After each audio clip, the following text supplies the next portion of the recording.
The Mecklenburg County election debates are a service of WTVI, Mecklenburg County, and the League of Women Voters of Charlotte-Mecklenburg.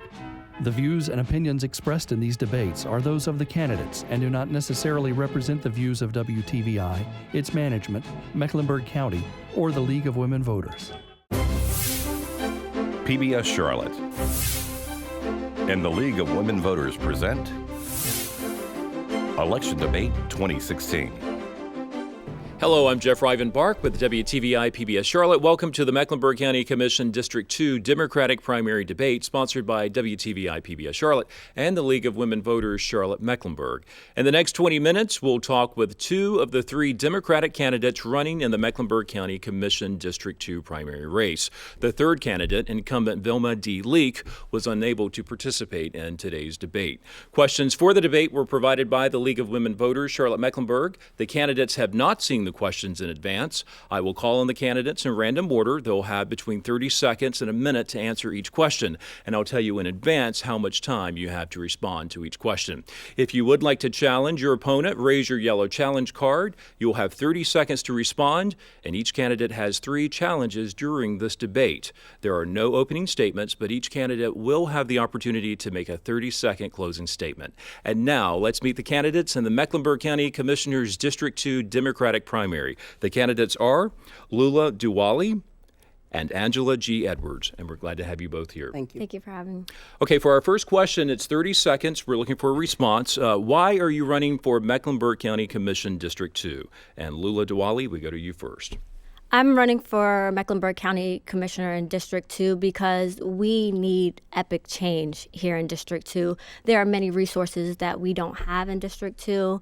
We have the highest teenage pregnancy. We have the highest dropout rates, the highest poverty, the highest unemployment rates in District 2, and that's something that needs to change. It's 2016. Our constituents deserve better, and I want to be able to provide them that. I want to represent the district well. It's a district that raised me, and I want to be able to do as much as I can for the district. All right, thank you. Ms. Edwards. Yes.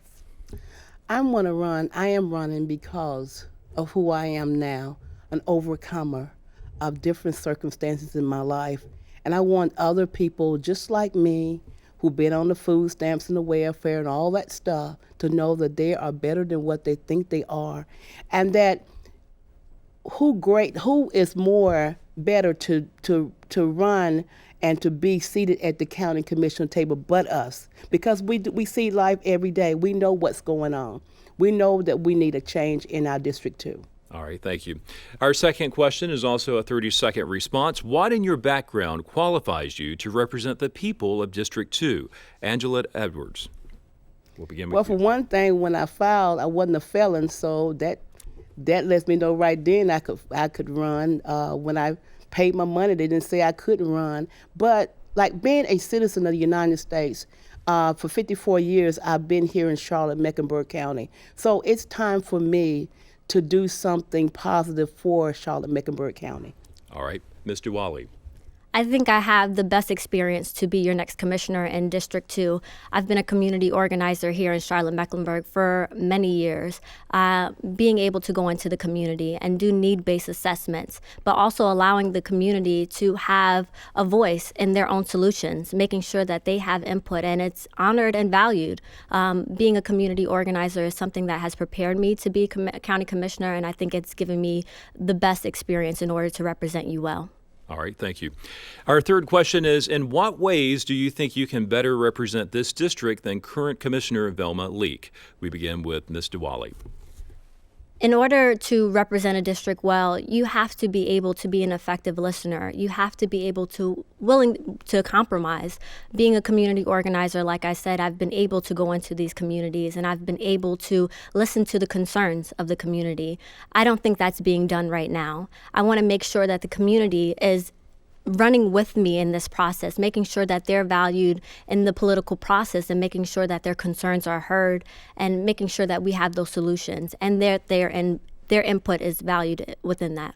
Okay, again, the question is, in what ways do you think you can better represent this district than current Commissioner Vilma Leek? Angela Edwards. For one thing, I have patience with people. I'm slow to anger. I'm not violent. And also, I want to see District 2 come together as a whole, as a big community. When you look at District 2 map, you don't see any segregated areas. You see it all joins together. I want District 2 to come together as one. All right. Our next question will go back to you, Ms. Edwards. Okay. What do you see as the major issues facing residents in District 2? No hope, lack of distrust, frustrated. I see that because of they feel that they don't have anyone to represent them properly. All right. Thank you. Ms. Duwali, your response. I think the number one concern that's affecting District 2 and the constituents in District 2 is economic mobility. Simply put, the jobs are not there. We need to be job ready. We need to be able to train those who want to be trained. We need to be able to meet them halfway. Simply put, I just want to be able to work with the community. I want to be able to provide them with resources, and that's not happening in District 2. We need to have jobs, and we need to be able to give the community what they need as far as resources are concerned. All right. Our next question is, what do you see as the greatest challenge facing Mecklenburg County? Ms. Duwali? Like I said, I think the greatest issue that's facing Mecklenburg County and especially District 2 is economic mobility. We simply do not see the things in District 2 where we see in other parts of the county. I've been a community organizer. I go to several parts of this county and I see how the city is flourishing, but District 2, it doesn't see that. I want to be able to provide those services and work to make District 2 a beacon of hope for the rest of the county as well. All right. Ms. Edwards, what do you see as the greatest challenge facing Mecklenburg County? Like I said before, living here for 54 years, I've seen a tremendous change in the city and the county. Long time ago, we had love and we cared about our neighbors, and that has diminished. I see that we are, yes, Charlotte is growing big and it's beautiful, but our mindset of caring for one another, that's lacking. That's the problem that I see. I see that our faith community has to step up like it did years ago to rally around single pregnant women or whatever the case may be. And for people who are stronger than others, we need to gather together and become strengthened together. All right. Our next question is, a proposal to allocate 50% of the county's revenue to CMS for both operating and capital expenditures, as well as for charter schools, has been floated. What would you support? Would you support that proposal? Why or why not? Angela Edwards. Well, my grandson's in CMS. I'm really for CMS, but I have a problem when they don't have enough money to pay the qualified teachers, so they get teachers who is not qualified enough, especially when you got children with learning disabilities. We have to have professionals who is qualified and care about what they're doing. All right, thank you. Again, the question is, a proposal to allocate 50% of the county's revenue to CMS for both operating and capital expenditures, as well as for charter schools, has been floated. Would you support that proposal? Why or why not? Ms. Duwali. For me, I understand that public education is paramount. I understand that we need to strengthen Charlotte-Mecklenburg schools. I'm a product of CMS. I know what it can produce. For me, the issues that I have with charter schools is a lack of transparency. I want to be able to strengthen our public schools.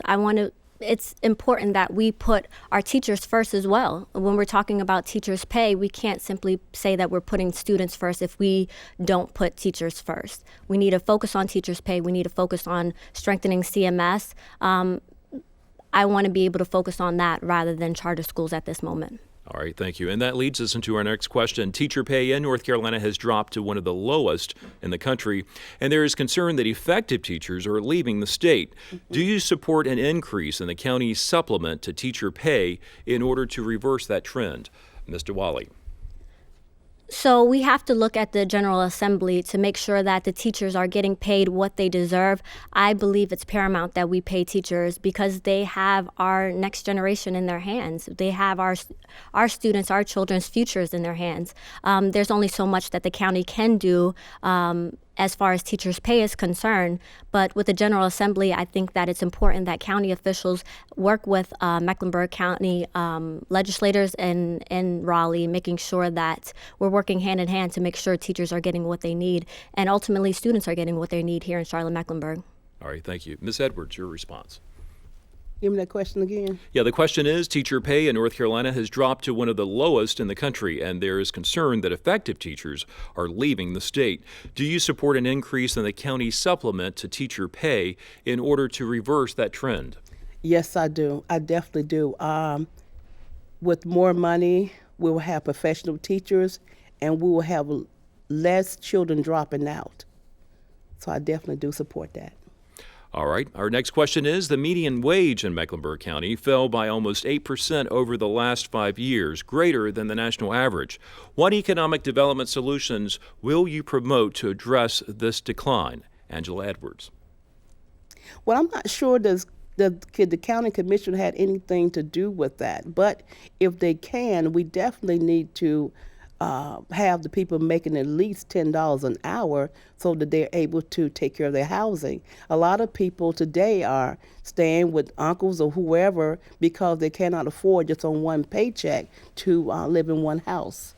All right, thank you. Mr. Wally, your response. Can you repeat the question for me? The median wage in Mecklenburg County fell by almost 8% over the last 5 years, greater than the national average. What economic development solutions will you promote to address this decline?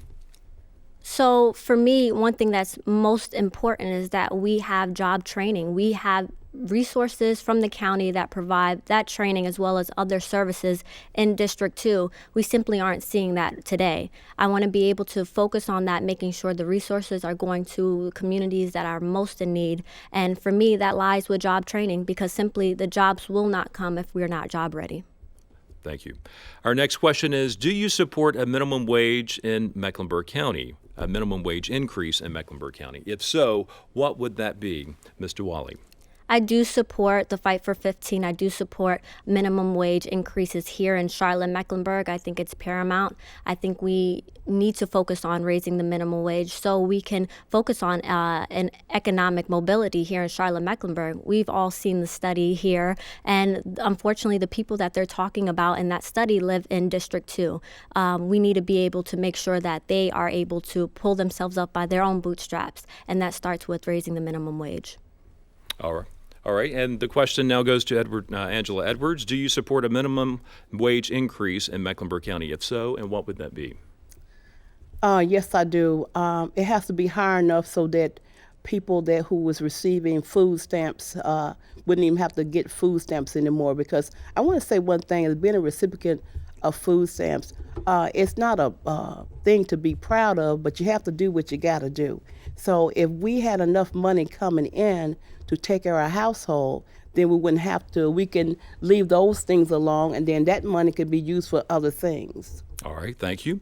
Our next question is, how do you propose to address the lack of economic opportunity and mobility for the county's poorest residents? Angela Edwards. Say it again. How do you propose to address the lack of economic opportunity and mobility for the county's poorest residents? Dealing with poverty with people, it is a mindset. We have to go back. We have to dig deep with people. A lot of times it is not a technology thing.